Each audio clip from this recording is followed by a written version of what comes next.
Friends welcome to my channel. எல்லோரும் எப்படி இருக்கீங்க? எல்லாம் நல்லா இருப்பீங்க அப்படின்னு சொல்லி நம்புகிறேன். நம்ம சத்யாராம் சீரியலில் டிசம்பர் 27க்கான எபிசோட் பிரிவு தான் பார்க்க போகிறோம். அதுக்கு முன்னாடி நம்ம சேனலை சப்ஸ்கிரைப் பண்ணாங்க மறக்காமல் சப்ஸ்கிரைப் பண்ணுங்கள். பக்கத்தில் இருக்க பெல் ஐக்கானையும் கிளிக் பண்ணுங்கள். அப்போ தான் நான் போகிற ஒவ்வொரு வீடியோஸும் உங்களுக்கு நோட்டிஃபிகேஷனாக வரும் ஃப்ரெண்ட்ஸ்.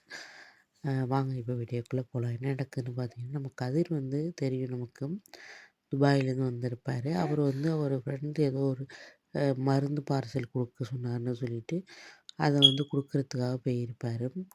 ஆனால் வந்து நம்ம இவங்கள்ட்ட என்ன சொல்லியிருப்பார், நம்ம இந்த அண்ணாட்ட வந்து வேலைக்கு போகிறேன், ஆஃபீஸுக்கு போகிறேன் அப்படின்னு சொல்லியிருப்பார்.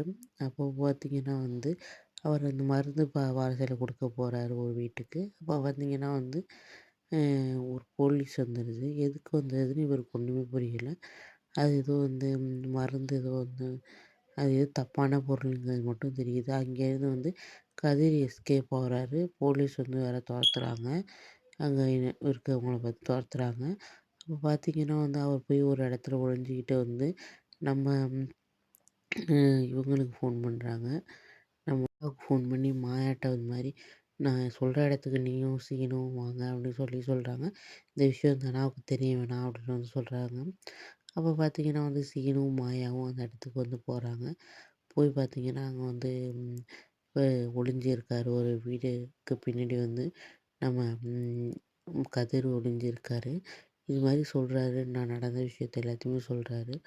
இது மாதிரி என் ஃப்ரெண்டு ஒரு பார்சல் கொடுத்தான். அதை வந்து கொடுக்க போன இடத்துல வந்து இது மாதிரி ஆயிட்டு அப்படின்னு வந்து எல்லாத்தையுமே சொல்கிறாரு. அப்புறம் இதை கேட்டு வந்து மாயா வந்து யாரோ வேணுக்கிட்டே பண்ணியிருப்பாங்க போல இருக்கு அப்படின்னு சொல்லிட்டு யோசிக்கிறாங்க. கண்டிப்பாக வந்து புவனேஸ்வரி தான் பண்ணியிருக்கணும் அப்படின்னு சொல்லிட்டு இவங்க நினைக்கிறாங்க. எப்படி வந்து இந்த விஷயத்துலேருந்து கதிர் தப்பிக்க போகிறாருன்னு தெரியல. தன வேற ப்ரெக்னெண்ட்டாக இருக்காங்க அப்படிங்கிற நியூஸ் வந்திருக்கு. இதனால வந்து போலீஸ் வந்து கதிரை அரெஸ்ட் பண்ணால் வந்து என்ன ஆகும்? ஏற்கனவே ரகுராம் வந்து கதிரை ஏற்றுக்கவே இல்லை.